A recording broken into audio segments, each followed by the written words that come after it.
I really can't stay, oh, but it's cold outside. All right, listen, I did stay, but it's not what you think. It's not what you think whatsoever. So we finished the song and dance, and I said, all right, you know what, Frank? I'll stay. And he said, oh, goody. And goody? What's that supposed to mean? So he disappears, and not 2 minutes later, he reappears down the staircase wearing footy pajamas. And I thought, that's not the direction I thought this was gonna go. He says, Bev, I'm so glad that you stayed. And I said, oh, Frank, tell me more. And he said, well, you see, I got a new train set for Christmas, and I've been looking for someone to play it with me. And surely I thought that was code for something. But it wasn't code. No. So we went down to his basement, and we played with his train set. And he gave me this conductor hat, which I thought was rather fitting. So after we'd gone around the track about 20 times or so, I excused myself to use the restroom. Came upstairs and I saw a full wall of baby pictures. It was him. Baby pictures of himself. I thought it was a bit odd until I heard an old woman yell, Frank! Sure enough, this old woman walks down the stairs. And I thought, of course. I once again am just the other woman in a loveless marriage. But that was not the case. This was Frank's mother coming down the stairs, and she asked me who the hell I was. And I said, well, who the hell are you? And she didn't like that very much, because I was, after all, in her house, as I would soon find out. But then I heard him yell up from the basement, and he said, Bev, would you like another drink? And I said, sure, but whatever you gave me last time, whatever was in it was a bit questionable. And he said, that's because it was Ovaltine.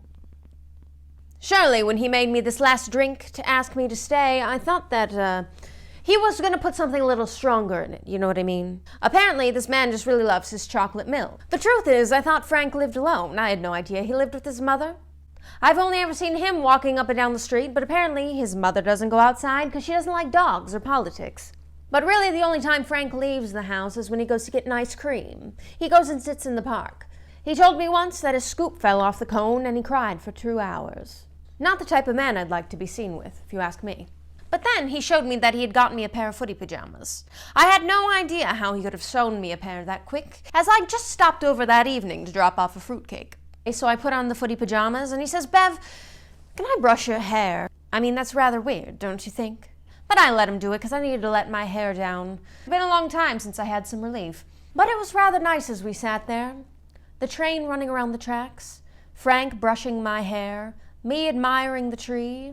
That was a nice moment. I thought that surely we'd make love, but it turns out he was falling asleep on my back and was trying to hold himself up.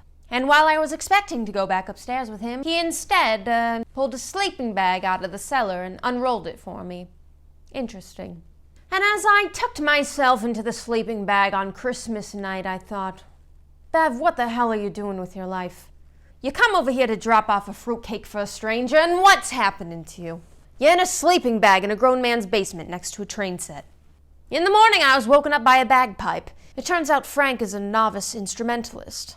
So I got up, and he said, come upstairs. I have a nice Christmas spread for you. At this point, I was too smart to know that that was not a Christmas innuendo. It was just that he'd made breakfast. Pancakes, waffles, bangers, mash. Not the kind that I wanted, but nevertheless delicious. He did make an exquisite Belgian waffle. After we had breakfast, I told him that I needed to get going, and he tried to start the song again, and I said, oh no, buddy. And at that point, he was ready to let me go, but not without one favor. Will you help me file my taxes next year? Men. So I said, sure.